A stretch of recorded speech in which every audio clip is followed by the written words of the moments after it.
Bueno, un saludo para todos, Dios les bendiga grandemente, para las personas que estarán conectando en LeadMe y también en Facebook y los hermanos que están observando en los 4 canales de YouTube que van a verlo en diferido. Una bienvenida a bueno, ya se encuentran en la sala 160 personas, Dios les bendiga grandemente y vamos a mirar a ver acá en Facebook los que se estarán conectando y todos. Vamos a empezar con una oración. Mi hermana Sandrita, ¿nos diría en la oración, por favor? Gracias. Padre, bendito Dios. bendito Padre Te doy Celestial, gracias, te damos la gloria, te por damos la tus honra, misericordias y Señor. Gracias, bondades, Padre amado, porque tú eres bueno, tú Señor. eres fiel, tú eres real y no hay nadie como tú, Señor. Gracias por Dios.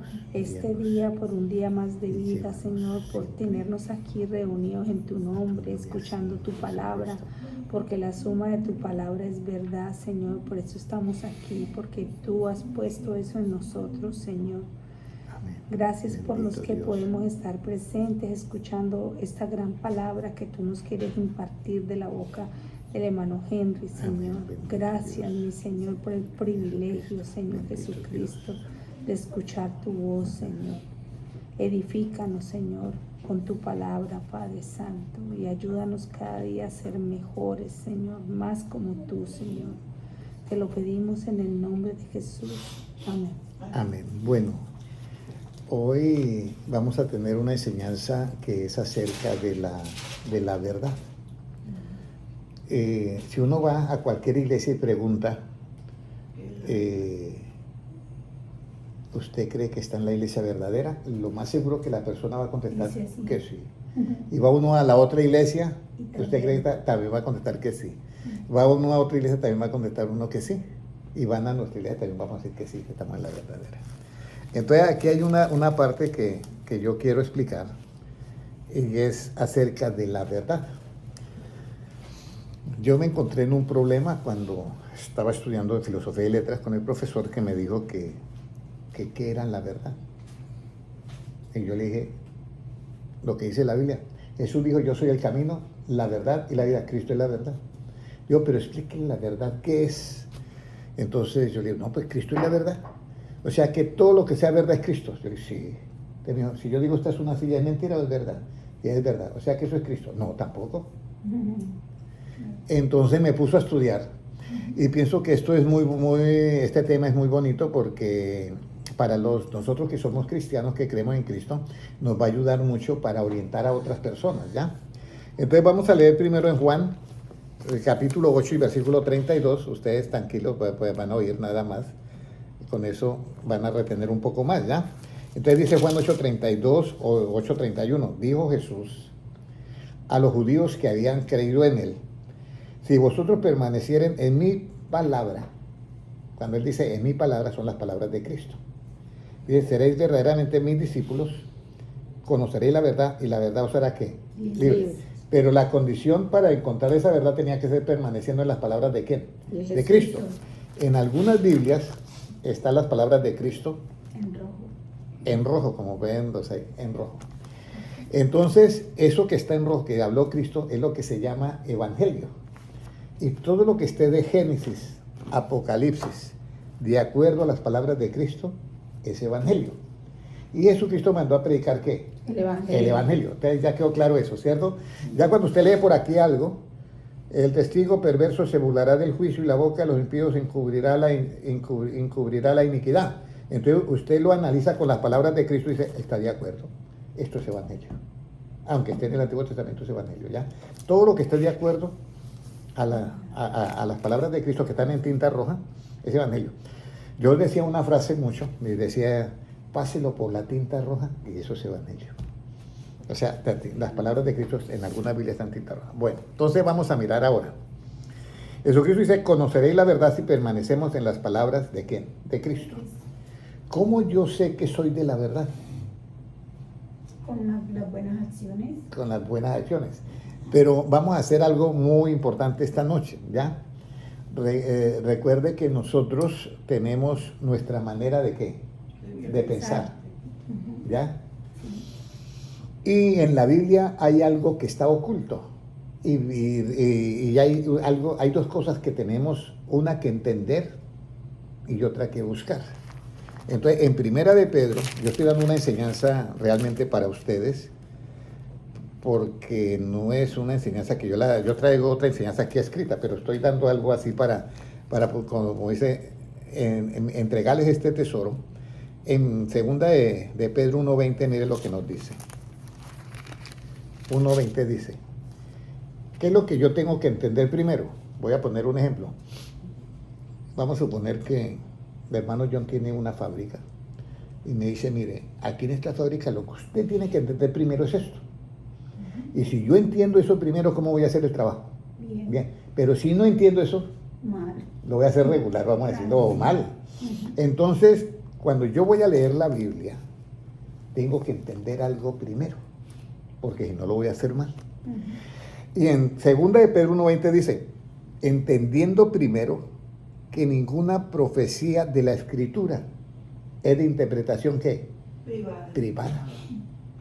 Entonces, ¿qué significa? Que yo leo una porción de la Biblia y no la puedo interpretar a mi punto de vista. Okay. ¿Sí me comprende?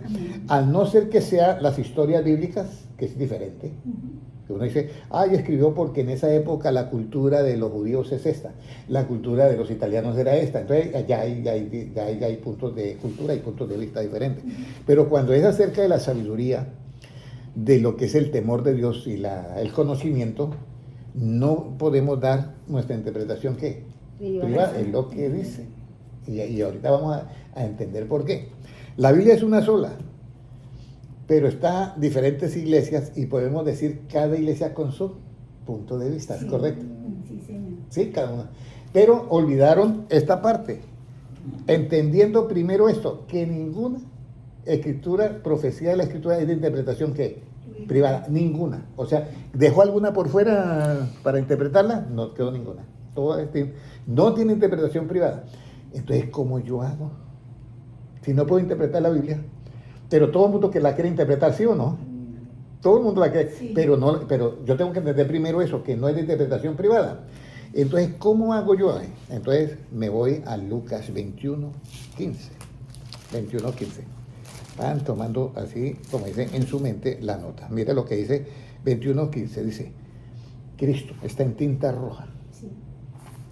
Esta es la palabra con autoridad, porque yo no le puedo decir a Cristo, Señor, lo que usted dijo está como equivocado. ¿Quién le va a decir eso a Cristo? Nadie. Este es bien lo que dice Cristo, Lucas 21.15. Proponed en vuestros corazones no pensar antes como habéis de responder en vuestra defensa. Propóngase en sus corazones no pensar ¿qué? Antes. Yo le hago una pregunta y usted va a pensar con tu propio punto de vista, con tu mente humana, con tu mente, con tu capacidad intelectual. Voy a contestar esto. Sí. ¿Ya?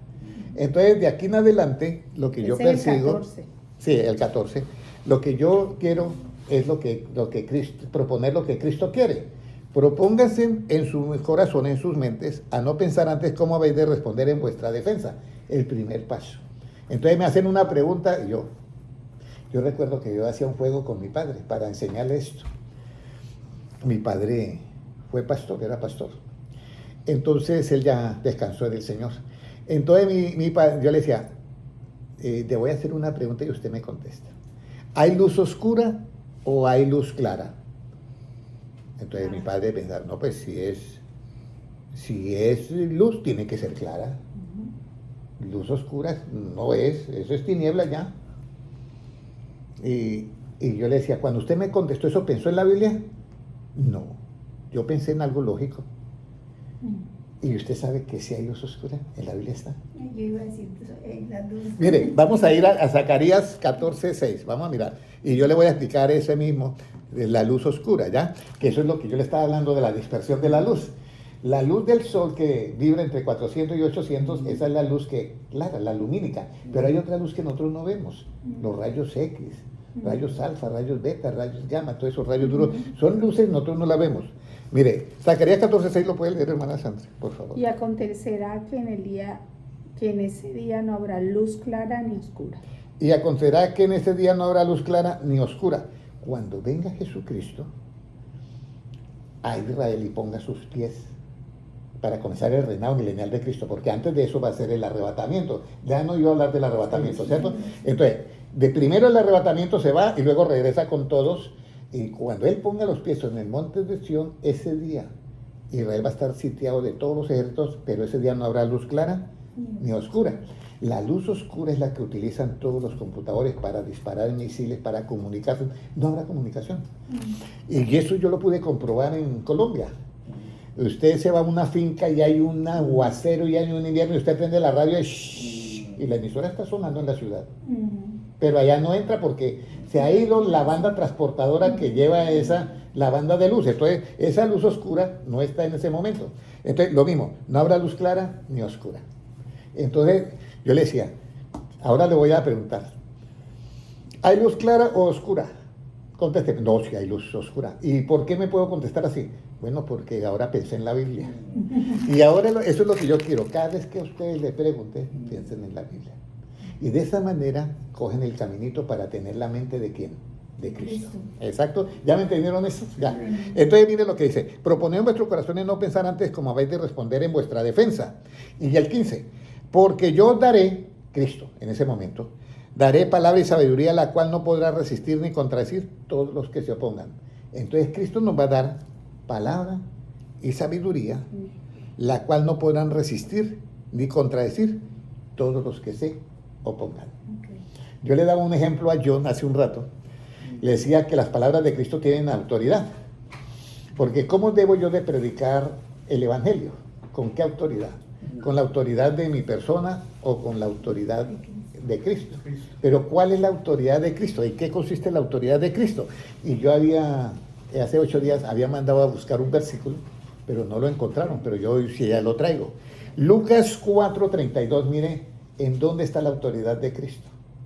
Porque uno piensa que la autoridad de Cristo era que Cristo hablaba fuerte o algo así, o con mucho vozarrón de voz o no. No, la autoridad es diferente, la de Cristo. Incluso hay una profecía que dice, no voceará ni alzará su voz en las plazas. O sea, es un maestro, está predicando, enseñando. ¿Cómo nos dice Lucas 4:32? Y se admiraban de su doctrina porque su palabra era con autoridad. Era la palabra que era con autoridad. ¿Qué es una palabra con autoridad? Me comentaba que me llama una hermana, al hermano yo le comentaba esto, y me dice, hermano Henry, sus enseñanzas son muy buenas, pero tiene que tener cuidado con las traducciones. Y yo, ¿y por qué con las traducciones? Porque todo se puede traducir menos los nombres. ¿Y cómo así? Digo, Jesús no es correcto. No. El nombre correcto de Jesús es Yeshua. En italiano, ¿cómo se dice Jesús? Jesús, ok. Jesús. Entonces, me dijo ella, no, los nombres no son traducidos, no son traducibles. Y yo, ¿cómo así? Y entonces Jehová tampoco es correcto. La hermana me decía a mí, entonces, ¿cómo se dice Jehová? Yahweh. O sea, yo no lo puedo llamar en ningún otro idioma. No se puede hablar porque eso ya no es correcto. Entonces, estamos leyendo Lucas 4, ¿qué? 32, ¿cierto? La palabra con autoridad. Entonces yo saco esa palabra con autoridad. Te digo, bueno, yo quiero que usted me explique cómo Jesucristo no dijo Yahweh, lama sabactani, sino dijo Eli, Eli, que es en arameo. ¿Usted cree que Jesucristo se equivocó? No. Dijo ella, tengo que preguntarle a los que me enseñaron. Hace 15 años y todavía estoy esperando que me devuelva la llamada, ¿ya? Entonces, esa es lo que se llama la palabra ¿con qué? Con autoridad. Y eso es lo que yo quiero que el pueblo cristiano sea de la iglesia. Yo les digo a los hermanos, sigan asistiendo en la iglesia que ustedes están. ¿Ya? Porque ese es tu círculo, pero no se olviden de esta enseñanza porque lo que yo quiero es que todos lleguemos a tener la mente ¿de quién? De Cristo. Sea la iglesia que sea, pero porque, mire, en el Apocalipsis hay 7 iglesias. Y Dios le dice a todas lo mismo, el que tiene oídos para oír, oiga lo que el Espíritu dice a las iglesias. Y hay una iglesia que está muerta y uno dice, en esa iglesia nadie se salva. Y ahí dice la de Sardis, dice Cristo, yo sé que tienes nombre de que vives, pero estás muerto. Y procura por aquellas obras que no se vayan a morir porque también están para morir. Pero hay unos, dice, en esa iglesia muerta, que no han manchado sus vestiduras blancas, los cuales andarán conmigo también en ropas blancas. Lo que significa que la salvación es totalmente individual. no se salva porque usted está en un grupo. Si la iglesia está muerta, ahí está en Apocalipsis una iglesia muerta, la de Sardis. Y Cristo le dice, ahí, en esa iglesia muerta, unos que no han manchado su vestido, ellos van a andar conmigo en vestidura blanca. O sea que la salvación es individual. Ok. ¿Hasta ahí todo entendido? ¿Alguna pregunta, John? Todo está... Ok. Entonces tenemos que Cristo nos da esa palabra. Y tenemos en cuenta ahora que no podemos interpretar la Biblia a nivel de interpretación ¿qué? Privada, o dar mi punto de vista, o dar mi opinión. De pronto, historias del Antiguo Testamento, Sansón y Dalila, sí se podrá. Ahora, ¿cómo yo sé que soy de la verdad? ¿Alguna vez ustedes se preguntaron en alguna reunión, ¿cómo yo creo que yo soy de la verdad? Alguien puede decir, ¿cómo cree usted que es estudiante del, ¿cómo se llama la universidad en Palermo? De la Scienze. Bueno, hay varias universidades, Sí, pero sí. bueno. ¿Cómo? Diga el nombre que dijo ahorita. La Scienze. La ciencia, la ciencia, algo, la ciencia. Ok, entonces, ¿cómo yo sé que yo soy de esa universidad? Porque yo estoy asistiendo y estoy matriculado ahí. ¿Cómo yo sé que yo pertenezco a la verdad o soy de la verdad? Juan 18:37. Ay, yo sé cómo soy de la verdad. Mira lo bonito que es hablar, no dando mi interpretación privada, sino que hable Cristo. ¿Ya? 18:37 está en rojo. Puede leerlo, hermana Sandra, por Le favor. dijo entonces Pilato, ese, ¿verdad? Sí. Luego, ¿eres tu rey? Respondió Jesús, tú dices que yo soy rey. Yo para esto he nacido y para esto he venido al mundo, para dar testimonio a la verdad. Todo aquel que es de la verdad oye mi voz. ¿Cómo yo sé que soy de la verdad? Porque oigo estrictamente la voz de ¿quién? De Cristo. ¿Hasta ahí ya todo entendido? Todo lo que dijeron los apóstoles que están de acuerdo a las palabras de Cristo, también yo las oigo. ¿Sí me entiende? Porque los apóstoles hablaron mucho, 99.99, lo que dijo Cristo. Alguien me dijo, hermano Henry, ¿por qué usted no dice el 100%? No, porque Pedro hacía muchas preguntas. Una vez le dijo a Jesucristo, pero le dice a Cristo, mire, yo voy a ir a Jerusalén y allá los principales sacerdotes me van a condenar a muerte. Y Pedro le dice, Señor, ¿cómo así? No, ten compasión de ti mismo. Y Jesucristo, apártate de mí, Satanás. Entonces habían cosas, pero hoy doy el 99.99, ¿ya? Pero la mayor parte están con la mente de Cristo. ¿Cómo yo soy entonces de la verdad? Cuando yo oigo la voz de ¿quién? Cristo. Vuelvo y leo, dice así. Todo aquel que es de la verdad, si Natalia es de la verdad, la hermana Luzmila, la hermana Natalia, la hermana Adriana, hermano yo, hermana Sandra y mi persona, yo soy de la verdad, dice, oye mi voz. ¿Cuál es la voz de Cristo? ¿Cuál es la voz de Cristo? Es lo que tenemos que mirar, ¿ya? Entonces tenemos que ir a Marcos para saber cuál es la voz de Cristo. Puede leer, hermana Sandra, Marcos 1, 14 y 15, para mirar cuál es la voz de Cristo. Ya uno dice, bueno, la voz de Cristo era en lo que hablan los judíos, en hebreo. Bueno, sí, en hebreo, listo, ese es el estilo, el modo. Pero ¿cuál era la voz de Cristo que yo tengo que oír para ser de la verdad? Después de que Juan fue encarcelado, Jesús vino a Galilea, predicando el evangelio del reino de Dios, diciendo, el tiempo se ha cumplido y el reino de Dios se ha acercado. Arrepentíos y cree en el evangelio. Mire lo que dice. Jesús vino a Galilea predicando ¿qué? El evangelio. O sea que la voz de Cristo es que el evangelio. Pero él dijo, todo aquel que es de la verdad oye mi voz. ¿Por qué el evangelio es la verdad? Efesios 1:13. Vamos a ir a Efesios 1:13. Efesios 1:13. Recuerde que no estamos dando nuestra traducción ¿qué? Privada. Estamos dando la escritura porque no tiene interpretación. El evangelio no tiene interpretación privada. Entonces mire lo que dice Efesios 1:13. ¿Cómo nos dice? Habiendo oído ¿qué? En él también vosotros, habiendo oído la palabra de verdad, el evangelio de vuestra salvación, y habiendo creído en él, fuiste sellados por el Espíritu Santo de la promesa. Entonces, en él, 13, En él también vosotros, habiendo oído la palabra de verdad, y aquí ya nos explica el evangelio de Cristo, es la palabra de qué, de verdad. Bueno, ahora sí viene la explicación que yo quería dar. ¿Cómo sabemos que es una verdad relativa? Una verdad relativa subjetiva y una verdad relativa objetiva y una verdad relativa absoluta. Porque cuando, no sé si los que están en la universidad, ya están en la universidad allá en Italia o todavía no. Todavía no, pero van para la universidad, sí, ¿correcto? Sí.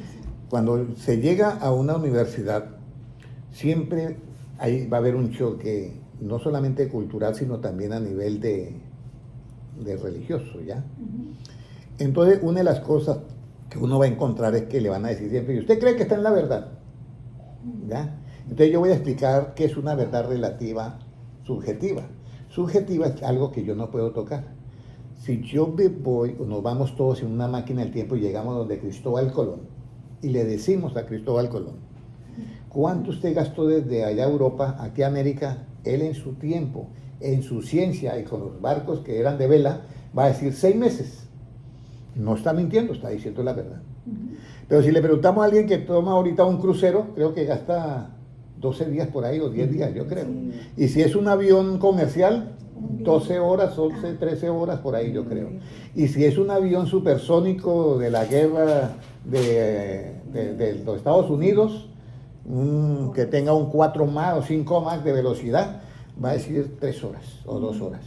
Ninguno está diciendo la verdad, y saliendo de este punto a este punto, todos están diciendo la verdad, pero son verdades ¿qué?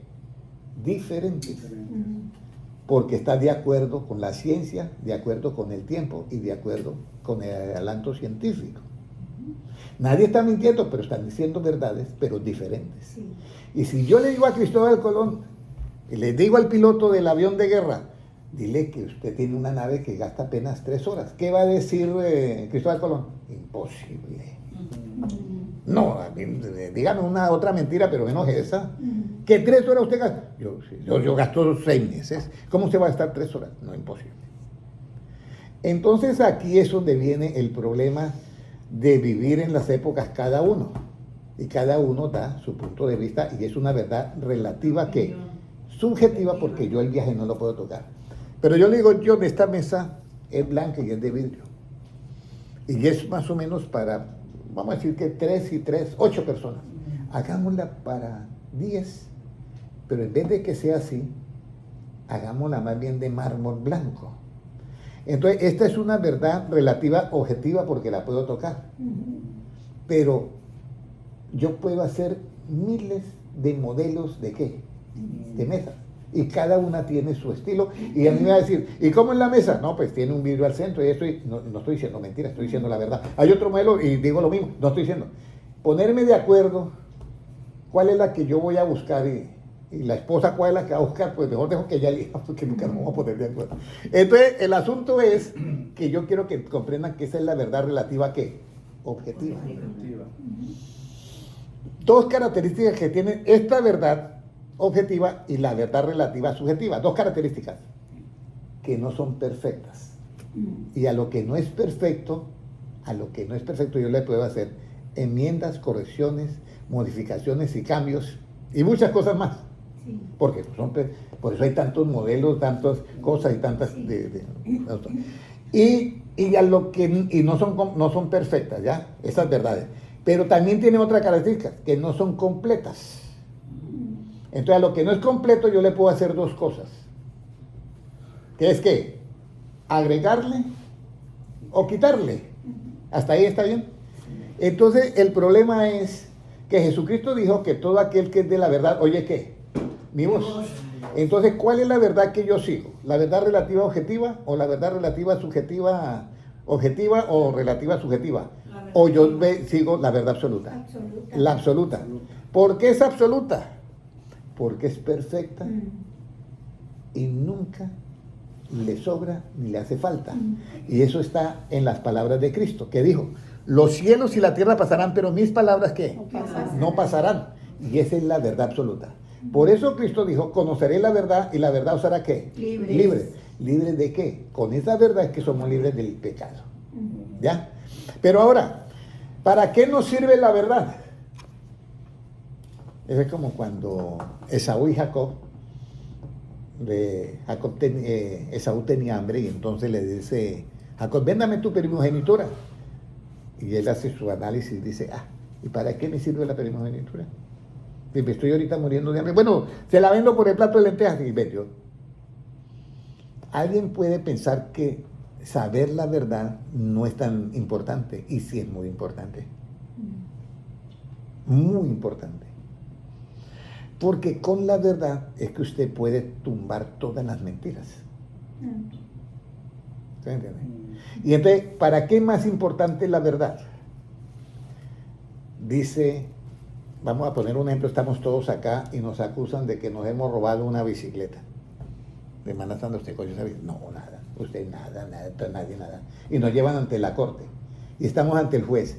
El juez no sabe la verdad. Hace el juicio, hace el veredicto, da la sentencia y da la condena, sin saber la verdad. ¿Qué comete el juez? ¿Justicia o injusticia? Injusticia. Injusticia por no saber la verdad. Entonces ya parece que la verdad tiene algo muy importante. Y entonces aquí viene la segunda parte que Cristo nos dice. Bueno, ustedes tienen que entender primero esto, que ninguna escritura, ninguna profecía de la escritura es de interpretación ¿qué? Privada. Pero ahora viene algo. Ustedes tienen que buscar ahora. Después de entender eso, tienen que buscar algo primeramente. Y vamos a ir a Mateo 6:33, si lo puede leer, por favor. Mateo 6:33. Creo que es ese, porque hace 6:33. Hace tiempo que no lo sé. Mateo 6:33. ¿Hasta ahí todo entendido, John? ¿Hasta ahí todo, Natalia, todo entendido hasta ahí? Bueno. Más buscar primeramente el ese es. ¿Qué es lo que tengo yo que buscar primero? Mire, ese es. Más buscar primero el reino de Dios y su justicia, y todas las cosas os serán añadidas. Ok, alguien está predicando en una iglesia. Hermanos, tenemos todos que buscar el reino de Dios. Primeramente el reino y su justicia. ¿Y las ovejitas qué dicen? Amén. Amén. ¿Y cómo yo encuentro la justicia? No, lo acabamos de decir. Yo hago justicia cuando tengo ¿qué? La palabra. La verdad. La verdad. Ahí es donde yo hago la justicia. O sea que si yo tengo embolatada la verdad de Cristo, de pronto no puedo buscar primeramente el reino de Dios y su justicia, porque no la tengo clara. Y aquí es donde yo quiero que ustedes den el paso. Hay un grupo de personas, todos somos cristianos, y los cristianos van a tener la salvación, porque eso lo dice la Biblia. El que cree en el Señor no será ¿qué? Defraudado. Pero este conocimiento de hacer justicia es para ser rey y sacerdote. Esto es bien importante. Recuerde que en Apocalipsis dice el apóstol Juan, nos hizo reyes y ¿qué? Y sacerdotes. Pero ¿cómo yo voy a ser un rey y un sacerdote si no tiene conocimiento? ¿Ya? Por eso es importante el conocimiento. La Biblia dice, mi pueblo fue destruido porque le faltó ¿qué? Conocimiento. Si le faltó, la pregunta es, ¿si le faltó tenía conocimiento? Claro, porque se le faltó. Sí. O sea, hay un conocimiento en el pueblo de Dios, pero le hace falta el otro. Y ese otro es para no ser destruido. Por eso, una vez había un periodista y me dijo, fui a Miami, que había una conferencia y los pastores estaban en contra de la ideología de género y de los baños. ¿Cómo era que llamaban los baños esos que? Que se puede meter en la mujer de esos baños, yo no sé. Y allá, entonces yo le dije, usted es cristiano como, pero sí, yo soy cristiano, pero ¿cómo se sintió usted representado por los pastores? Muy mal. Los pastores no tenían argumento, no sabían hablar. Yo quería que ellos hablaran, y no, los otros estaban armados, eran abogados, eso los volvieron ropa de trabajo. Eso es lo que yo no quiero que pase. Que cuando usted hable de la Biblia, se note la diferencia. ¿Ya? Entonces acá tenemos que Jesucristo dijo, busquen primeramente el reino de Dios y ¿qué? Y su justicia. Pero para yo encontrar la justicia y hacer la justicia del reino de Dios, yo tengo que conocer ¿qué? La verdad de Cristo. Ahora, ¿Estará en la Biblia que dice que con la verdad hacemos justicia? ¿Qué dice Natalia? ¿Estará eso en la Biblia? ¿Que con la verdad hacemos justicia? Sí. Supongo que sí está, vamos a decir, pero ustedes no la han leído, ¿cierto? La vamos a leer hoy. Jeremías 7:5. Ahí está en la Biblia todo. Que con la verdad se hace justicia. Entonces, si yo tengo la verdad y puedo hacer justicia, el que practica justicia, ¿cómo se le llama? ¿Injusto o justo? Justo. Ahí viene. Y los justos heredarán ¿qué? El El reino de los cielos. Por eso es muy importante que entendamos todo esto. Mi pueblo fue destruido porque le faltó, no por no tener, porque le faltó ¿qué? Conocimiento. Puede leer Jeremías 7:5, creo que es. Vamos a ver. Pero si mejoráis cumplidamente vuestros caminos y vuestras obras, si con verdad hicieres justicia entre el hombre y su prójimo. Si con verdad hicieres ¿qué? Justicia. Justicia. Entonces ya quedamos, ya hasta ahí yo digo, bueno, ya como que hemos avanzado bastante. Entonces diga Johnny, amén.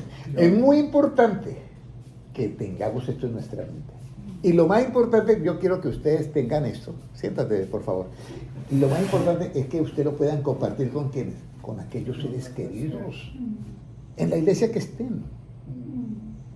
Recuerde que Jesucristo dijo, el que tiene oído, oiga lo que el Espíritu dice a la iglesia o a las iglesias. A la iglesia. Está en plural. Está en plural, ahí no podemos, no, que es la mía, no, no, ahí está en plural. Y lo dice Cristo. ¿Se equivocó? No, no se equivocó. Entonces ya hemos encontrado que para hacer justicia, dice, si mejorares vuestros caminos, ¿haciendo qué? Justicia. Si con verdad hicieres qué? Pero si mejoraras cumplidamente vuestros caminos y vuestras obras, si con verdad hicieres justicia entre el hombre y su prójimo. Si con verdad hicieres justicia. Pero ahora viene la pregunta, Natalia y Jody. Vamos a dar oportunidad a los jóvenes hoy. Si con verdad hicieres ¿qué? Justicia. ¿Cuántas, en la Biblia, cuántas justicias hay? ¿Una o dos? ¿Qué dice Johnny? No sé, pues. No saben. ¿Qué dice Natalia? Una. Ella se compromete más. Usted es muy precavido. ¿Qué dice la hermana Adriana? Pienso una. Una también. ¿Qué dice yo? Una también, sí. Todo el mundo dice una. Y hay dos justicias. ¿No te mando? Sí, hay dos justicias. Mira, ya te voy a decir cuáles son esas dos justicias. Vamos a ir a Mateo capítulo 5 y versículo 20. Y ahorita voy a explicar eso. Créanme que después de este estudio bíblico ustedes van a decir, yo como que ya a mí me estaba faltando algo. Mire lo que dice Mateo 5:20. ¿Cómo nos dice? Vamos a escuchar tranquilamente. Porque os digo que si vuestra justicia no fuere mayor que la de los escribas y fariseos, no entraréis en el reino de los cielos. Os digo que si vuestra justicia no es mayor que la de los escribas y fariseos, no entraréis en el reino de ¿qué? De los cielos. Pero ahora, en la Biblia tenemos Antiguo y Nuevo Testamento. Voy a hacer aquí una división rapidita. Acá. Aquí está. Antiguo y Nuevo Testamento. En el Antiguo hay una justicia que es para mantener el orden y castigar al pecador. Incluso condenarlo a muerte también. Y en el Nuevo tenemos una justicia que es para salvar al pecador. Eso escúchenlo bien, vuelvo y lo repito, porque esto casi en la iglesia no lo explicamos. En el Antiguo Testamento hay una justicia que es para matar al pecador juntamente con la enfermedad, vamos a decirlo, con el pecado. Esta justicia del Antiguo Testamento no salva a nadie. Ojo por ojo. Ojo por ojo y diente por diente, ¿quién sale librado de eso? Nadie. Pero en el Nuevo Testamento hay una nueva justicia, que es para salvar al pecador matando el pecado. Voy a poner otro ejemplo. Aquí hay un enfermo con enfermedad y matamos al enfermo juntamente con ¿qué? Con la enfermedad. Aquí hay un enfermo con enfermedad que es el pecado y aquí salvamos al enfermo y matamos la enfermedad. Entonces Jesucristo le dice, tengan eso en su mente, Jesucristo llega y les dice, Porque os digo que si vuestra justicia no fuere mayor que la de los escribas y fariseos, no entraréis en el reino de los cielos. Todos queremos entrar en el reino de los cielos, pero tenemos que tener claro esto, que nuestra justicia tiene que ser mayor que la de los escribas y fariseos. Pero Jesucristo dijo algo en el 17, puede leerlo. ¿El de ese mismo? Sí, del mismo capítulo 5 de Mateo. No penséis que he venido para abrogar la ley a los profetas o los profetas. No he venido para abrogar, sino para cumplir. O sea, Cristo vino para cumplir ¿qué? La ley. Ahora vamos a ir. Cumplir. O sea, la ley del Antiguo Testamento vino para cumplir. Pero ahora vamos a ir a un caso donde se presenta en el libro de Juan capítulo 8. Juan 8. Y vamos a enfrentar las dos justicias, la de los escribas y fariseos y la justicia que es mayor que la de los escribas y fariseos, la de Cristo, la del Nuevo Testamento. ¿Ok? Las dos justicias para que miren la diferencia. ¿Qué nos dice en el versículo 4? 8:4, Juan. Y le dijeron, maestro, esta mujer ha sido sorprendida en el acto mismo del adulterio. ¿Y la ley? Y en la ley nos mandó Moisés a apedrear a tales mujeres. Tú, pues, ¿qué dices? Más esto decían tentándole para poder acusarle. Pero Jesús, inclinado hacia el suelo, escribía en la tierra con el dedo. Y como insistieran en preguntarle, se enderezó y les dijo, el que de vosotros esté sin pecado sea el primero en arrojar la primera piedra contra ella. E inclinándose de nuevo hacia el suelo, siguió escribiendo en tierra. Pero Pero- ellos, al oír esto, acusados por su conciencia, salían uno a uno, comenzando desde lo más viejo hasta los postreros, y quedó solo Jesús y la mujer que estaba en medio. enderezándose Jesús. Enderezándose Jesús y no viendo a nadie, sino a la mujer, le dijo, mujer, ¿dónde están los que te acusaban? Ninguno te condenó. Ella dijo, ninguno, Señor. Entonces Jesús le dijo, ni yo te condeno, vete y no peques más. Bueno. ¿Quién era el único limpio en esa escena? Jesús. ¿Por qué no lanzó la piedra? Si la ley mandaba lanzar la piedra, ¿cierto? Pero ¿por qué él no lanzó la piedra? Y él dice, yo no he venido a abrogar la ley, sino a cumplirla. Porque todos eran pecados. ¿Cumplió la ley o no la cumplió? Escuchen, Aquí uno piensa, no, a ver que no la cumplió. No, yo voy a explicar algo. Una cosa es cumplir la ley y otra cosa es ejecutar la ley. Cristo vino para cumplir la ley, por eso murió en la cruz del Calvario cumpliendo la ley. Se echó todos nuestros pecados, la cumplió. Pagó por nosotros. Sí.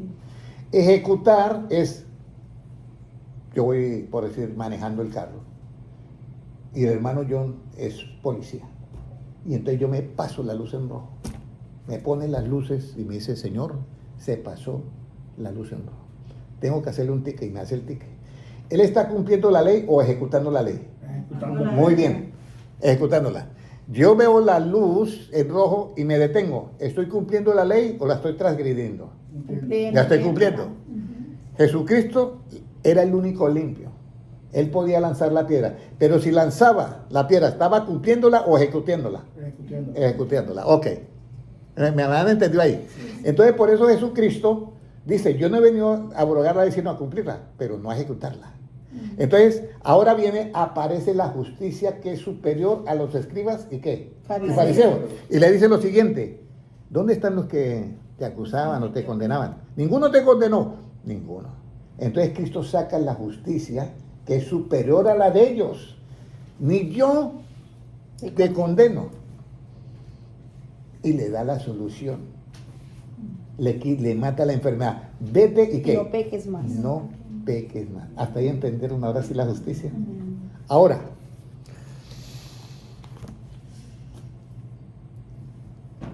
el cristiano tiene un talón de Aquiles. Vamos a ir a Mateo 7.1. Mateo 7.1 ahora. Mateo 7.1. ¿Cómo es el juicio en esta justicia? ¿Y cuál es el juicio que no podemos hacer?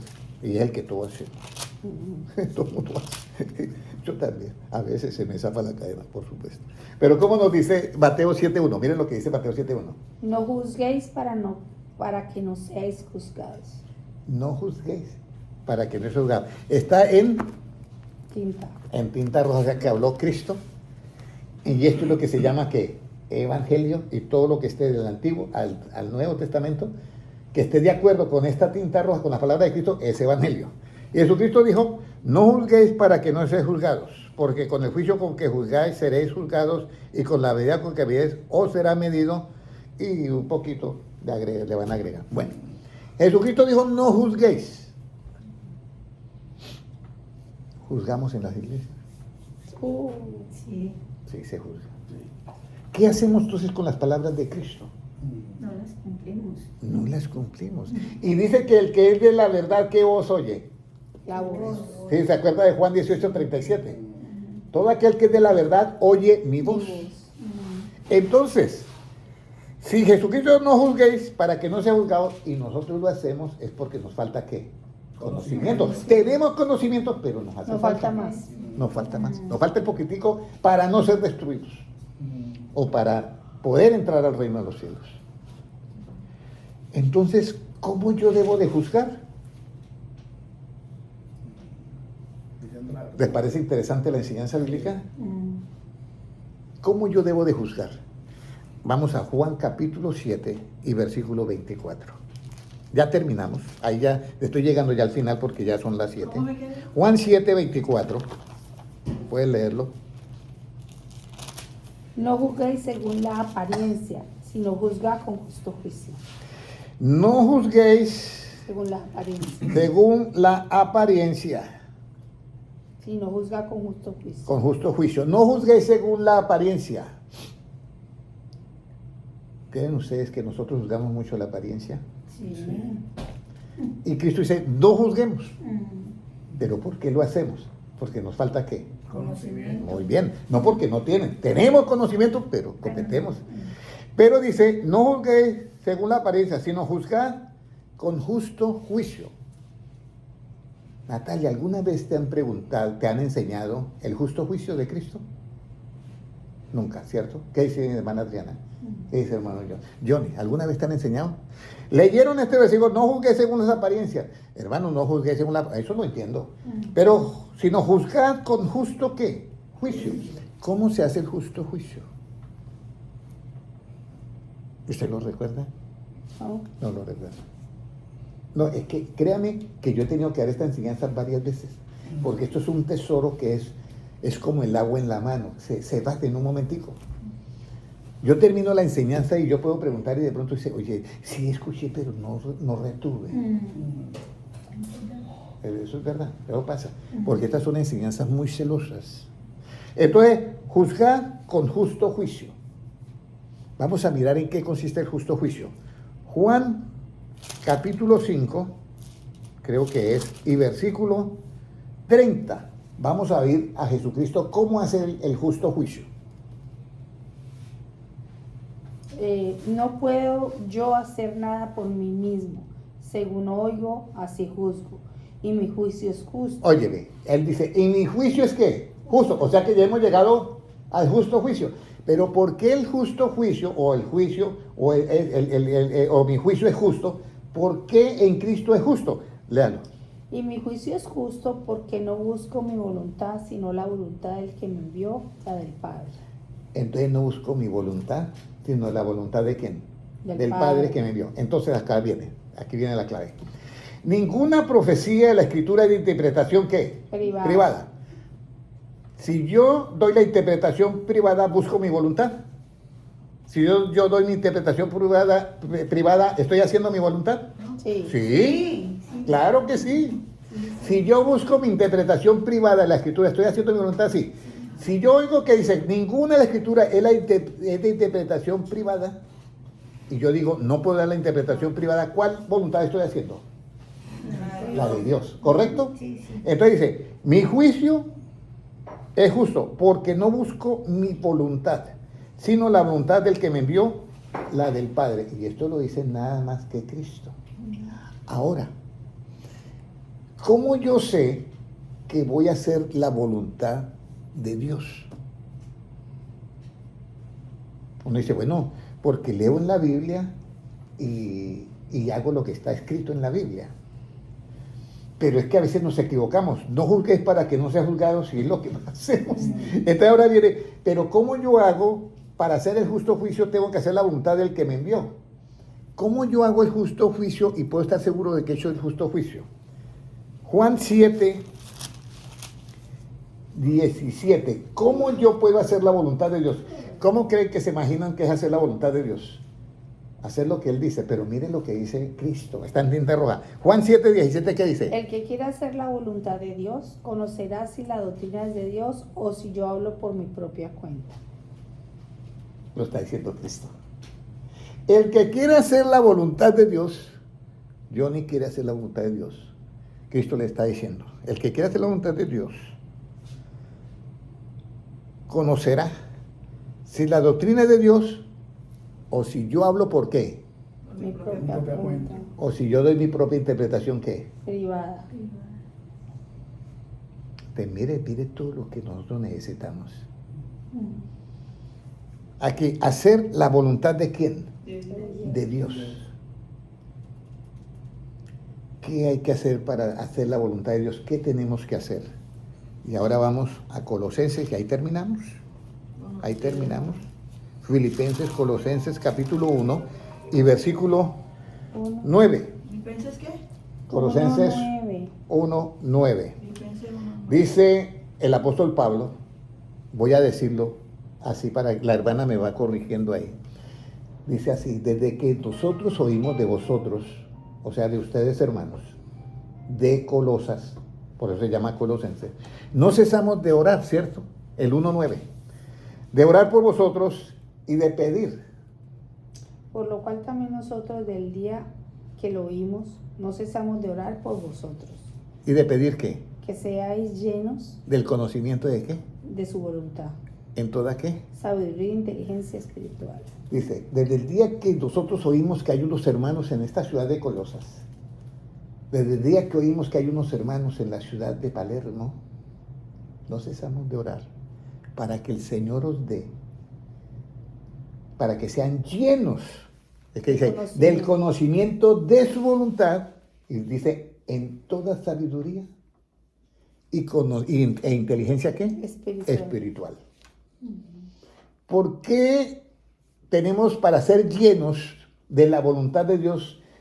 Tiene que ser en toda sabiduría y en inteligencia espiritual. ¿Por qué sabiduría? Ahora, ¿cómo yo consigo la sabiduría? ¿Ya? La Biblia dice en Proverbios, por favor, 8, 13, creo que es, o 10, no, Proverbios 10. 9:10, Proverbios 9:10. Proverbios 9:10. El temor. Sí. El temor de Jehová es el principio de la sabiduría y el conocimiento del Santísimo es la inteligencia. Bueno, ya encontramos como, estamos como buscando en una montaña la veta, donde está la esmeralda, donde está el oro. Estamos buscando la veta. Ya encontramos la veta. El principio de la sabiduría es el temor de Jehová. Pero dice, entonces hemos de orar por vosotros que sean llenos del conocimiento de la voluntad de Dios en toda sabiduría e inteligencia espiritual. Entonces ya sabemos que el principio de la sabiduría es ¿qué? El temor de Jehová. Pero, ¿dónde está la inteligencia? En el conocimiento. En el conocimiento. Pero vamos a mirar, ¿qué necesito yo? Porque dice que el principio de la sabiduría es ¿qué? El temor de Jehová. Entonces, ¿en cómo encuentro yo o cómo yo entiendo el temor de Jehová? Pero no desde mi punto de vista, sino desde el punto bíblico. ¿Ya? Está en Proverbios 2:5 para entender el temor de Jehová. Y dice así, hijo mío, son 8 pasos. Si recibieres la palabra, si esos mandamientos los pongo, la palabra la pongo, la guardo dentro de mi corazón, o sea, la practico. Si hago estar atento el oído a la sabiduría, si inclino mi corazón a la prudencia, si yo clamo a la inteligencia, si a la prudencia doy mi voz, a hablar prudentemente, si busco la prudencia como si fuera la plata, y si la escudriño como si fuera tesoros, cuando hago esos 8 pasos, dice en el versículo 5, entonces entenderás que el temor de Jehová, cuando usted entiende algo, ¿cómo lo va a hacer? ¿Bien o mal? Bien. Bien, exactamente. Cuando usted entiende el temor de Jehová, es el principio de ¿qué? De la sabiduría. Pero resulta que aquí dice, entiendes el temor de Jehová y hallarás ¿qué? El conocimiento de Dios. O sea que yo para hallar hallar el conocimiento de Dios, tengo que entender ¿qué? El temor. Si yo no entiendo el temor de Dios, yo no voy a hallar el conocimiento de Dios. Y ahora la pregunta, ¿qué es el conocimiento de Dios? Recuerde que decía, en toda sabiduría, inteligencia, ¿qué? Espiritual, ¿cierto? Que decía así, para que seamos llenos del conocimiento de la voluntad de Dios. Pero, ¿qué es el conocimiento de Dios?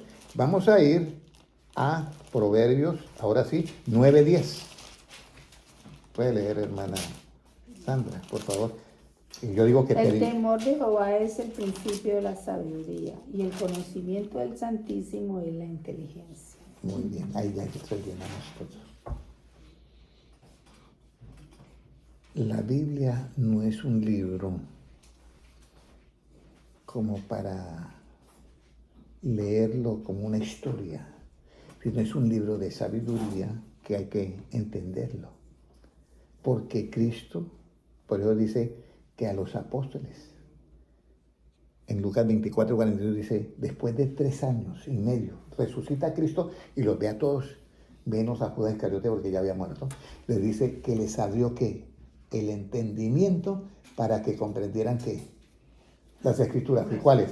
Las del Antiguo Testamento, porque el Nuevo Testamento la iban a escribir ellos. Pero si no entendían el Antiguo, ¿cómo iban a escribir el Nuevo? O sea, si no entienden la fórmula, si no la entienden, ¿cómo va a salir el flan? Porque le va a quedar ya, en vez de que quede flan, va a quedar, cuando se les pasa del calor que hay, eso queda como el huevo frito. Porque como es a base de huevo. Entonces, el asunto es que eso es lo que Cristo nos manda. ¿Ya? A entender ese temor para hallar ¿qué? El conocimiento. ¿Y el conocimiento de Dios qué es? La inteligencia. Y ahora, la inteligencia de Dios. Por eso Satanás no es inteligente. Satanás es astuto. Inteligente es el conocimiento de Dios. ¿Y cuál es el efecto de la inteligencia en nosotros? El temor. No. ¿Cuál es el efecto de una persona que tiene inteligencia, que tiene conocimiento de Dios? ¿Qué efecto produce en esa persona? Job 28:28. ¿Se acuerda la hermana Sandra? ¿Qué produce si yo entiendo el temor de Dios, ¿qué hallo? El conocimiento de Dios. Y el conocimiento de Dios es la inteligencia. ¿Y la inteligencia qué efecto produce en mí? Apartarse del mal. Léalo, Job 28:28. ¿Cuál es el que dijo? Job 28:28. Y dijo al hombre, he aquí que el temor del Señor es la sabiduría y el apartarse del mal, la inteligencia. ¿Cuántos quieren pedirle a Dios esta noche que Dios les dé toda esta sabiduría y todo este conocimiento? Que puedan ustedes entender la Biblia así. ¿Les gustaría? ¿Quieren que hagamos una oración, John? Vamos a hacer una oración. Natalia, ¿le gustaría entender la Biblia de esa manera? ¿Qué dice Johnny? Amén. Hombre, estaríamos nosotros, porque mi pueblo fue destruido no por no tener conocimiento, sino porque le faltó algo. Y por algo ustedes están hoy aquí. Amén. Son las 8 en punto. Vamos a hacer la oración. Amén. Padre Celestial, yo te doy gracias por tu palabra, porque esto de los sabios y los he entendido, que estaba oculto, tú lo has querido revelar a nosotros que somos niños, porque así te ha placido, Señor. Padre Celestial, presento delante de ti al hermano John, la hermana Adriana, la hermana Luzmila, Valeria, la hermana Natalia, Johnny, la hermana Sandra y todas las demás personas que están en este lugar y los que están en las redes sociales. Todos los presento delante de ti y me presento yo, Señor. Y queremos decirle con toda humildad de corazón, Señor, que nos llene de esta sabiduría y de esta inteligencia espiritual para que seamos llenos del conocimiento pleno de tu voluntad. De ese conocimiento, que seamos llenos del conocimiento de la voluntad de Dios en toda sabiduría e inteligencia espiritual. Y el siguiente versículo dice, para que andéis como es digno del Señor, agradándole en todo, en toda buena obra y creciendo en el conocimiento de Dios. Señor, aquí están tus hijos, los entrego en tus manos para que tú los haga conforme a tu imagen y semejanza, porque tuyo es el reino, el poder y la gloria por los siglos de los siglos. Amén. Un abrazo para todos. Dios les bendiga a los hermanos que van a ver este video en YouTube. Dios les bendiga grandemente.